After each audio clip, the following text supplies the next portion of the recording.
Ethereum L2 Starknet goes down. Is it time to start panicking, ladies and gentlemen? Well, I don't believe so, and I'm going to share with you why over a series of posts on X. So everybody, let's get into this. Thank you for tapping in. We already got Ganji tapping in with us and leaving a comment. Guys, it is Tuesday, September 2nd.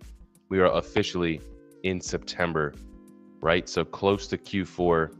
Lots of things happening within the next couple weeks, over the next couple months. We might have the Clarity Act soon. We're going to be hearing from Jerome Powell soon as well in a couple weeks. So we'll see what happens there.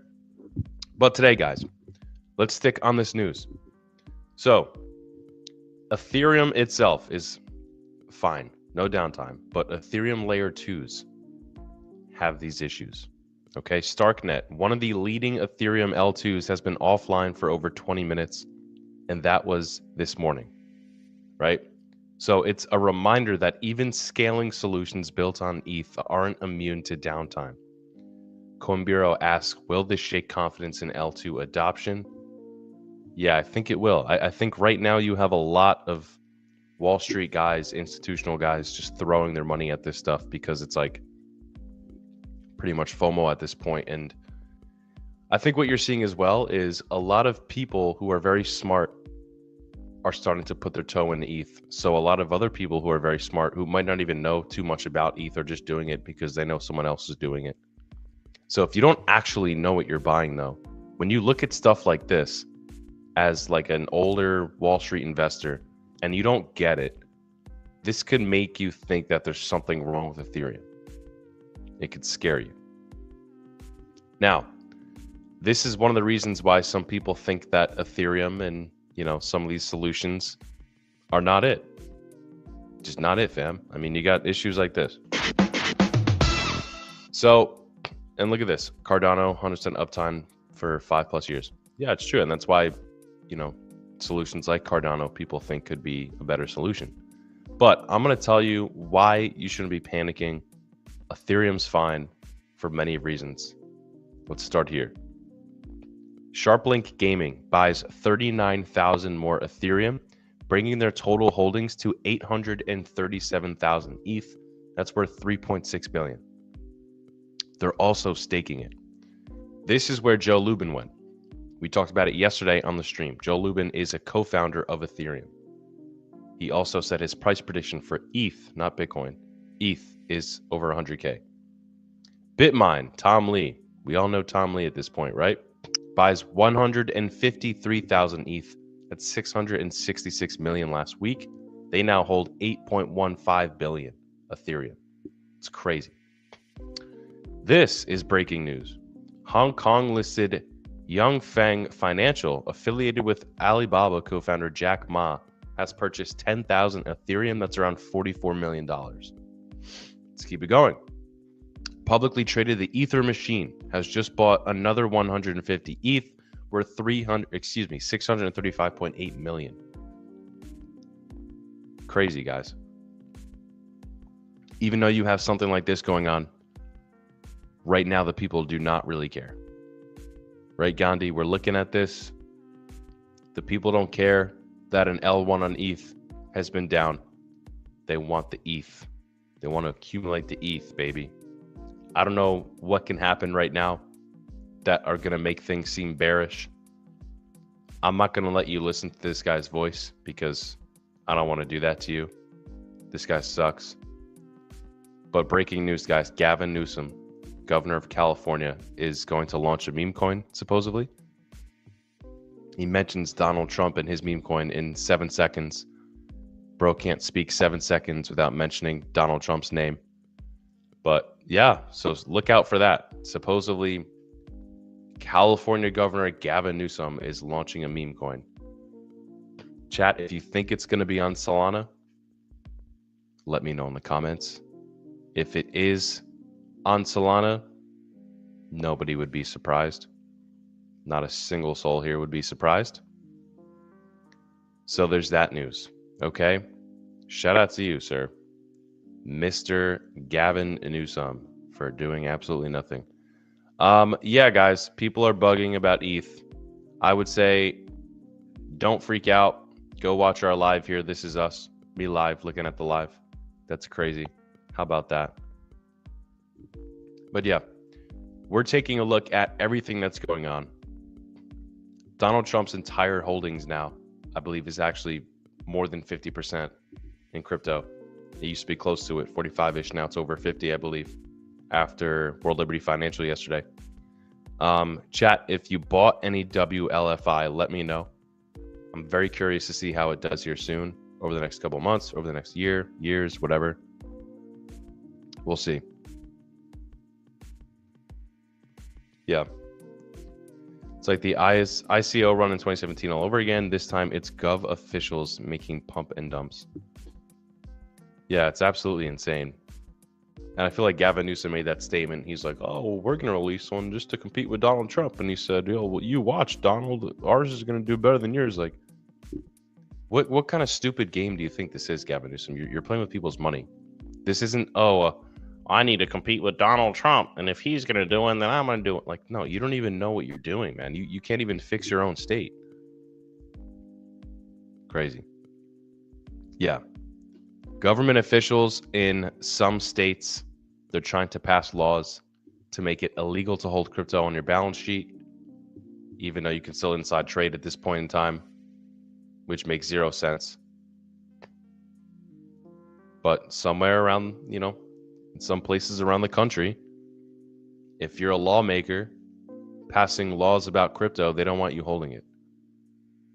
I mean, fair, maybe.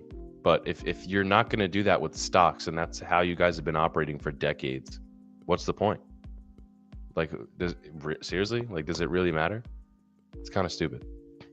But yeah, appreciate the comments, Gandhi, the interactions. Once again, guys, it's Tuesday, September 2nd. Not a whole lot of crazy stuff going on in the market today. But we did want to focus on what happened with the L2, the layer 2 going down this morning. And again, I just wanted to focus on the fact that I don't think that we should be panicking. Okay. Let's go to Coinbase and take a look at what Ethereum has been doing. So it's actually down on the day.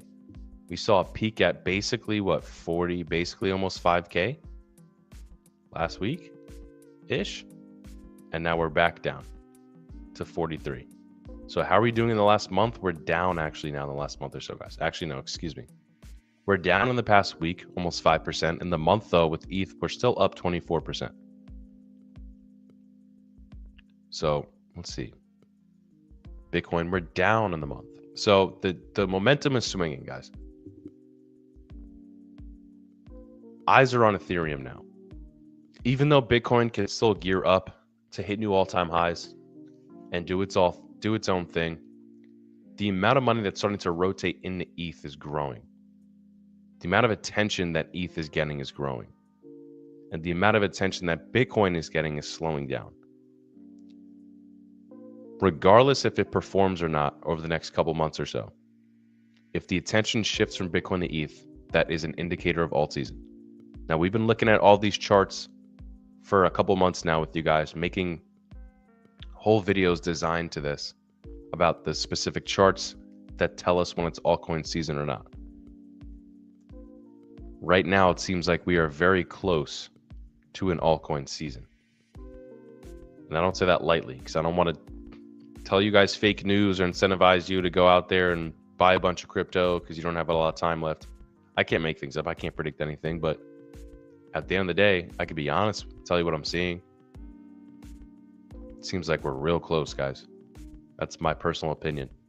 But you guys let me know in the comment chat, how close are we to a Giga Chad bull run? Are we going to have to wait Q1 2026? Or will Q4 2025, towards the end of the year here, get crazy? I'm curious to know what you guys think. The markets aren't really doing much today. Solana's still positive. It's a good sign. Kind of a mix of cryptos that are in the red or in the green and nothing too crazy. I mean, CRO down 5%, but that could be correcting from last week after the announcement with Donald Trump. World Liberty Fi down 14%. That is for sure correcting out of a crazy day yesterday. $26 it got to. Yeah, $46 cents, excuse me. Yeah, so we'll see where that settles at about another week or so. We'll stay above 20 cents. Going to be interesting to see there. But in the meantime, guys, I appreciate you for tapping in. This was the first live stream of today, ladies and gentlemen. It is the morning time for me. So it's not even 9 a.m. for me yet. Chat, let me know where you're watching from. Are you in the States, West Coast, East Coast? Are you in Europe, South America, Africa? Let me know. Asia, very curious. Gandhi, what's good, brother? I think you said it perfectly. We can't predict when, but it seems like it's going to happen sooner rather than later. Yeah, man. I mean, listen, I've been in this space for 4+ years now. I entered the space as the last bull run was just getting kicked off. My bags went from I put the stimulus check in around $1,000 and maybe put another $250 in. My portfolio grew to $4,000. And then I never sold anything. And here we are.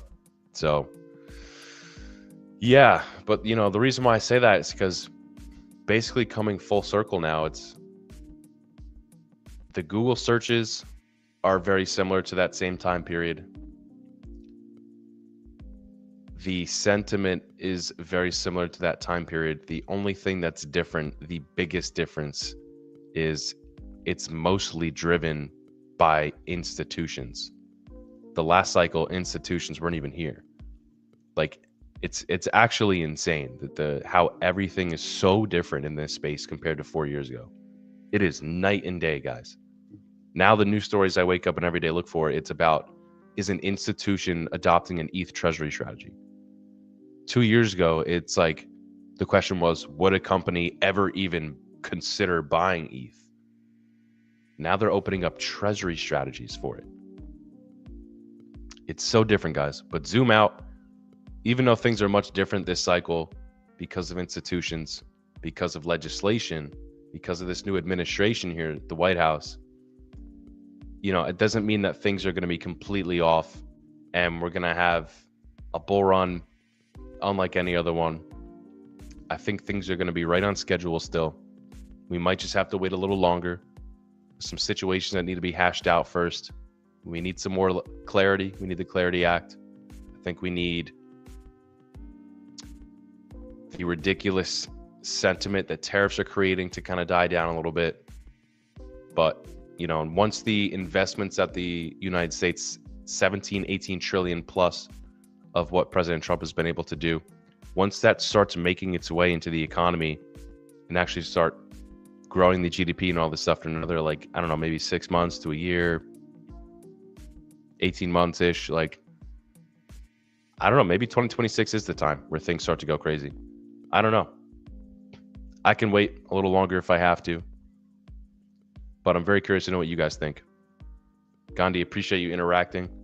In the UK, that's sick. In the UK, nearly 5 p.m. for me, bro. All right. Yes, sir. Well, appreciate y'all for tapping in. This is the first stream today, this morning here at the Coin Zone. I'm Crypto with Paul. I'll be going live a couple more times today, guys, so stick with me. If you haven't subbed yet on YouTube, do that for me. If you don't follow us here on X, that's pretty silly because you're probably watching on X. So just follow us, guys. I'll be back shortly. Appreciate you. Until then, stack your crypto and take care.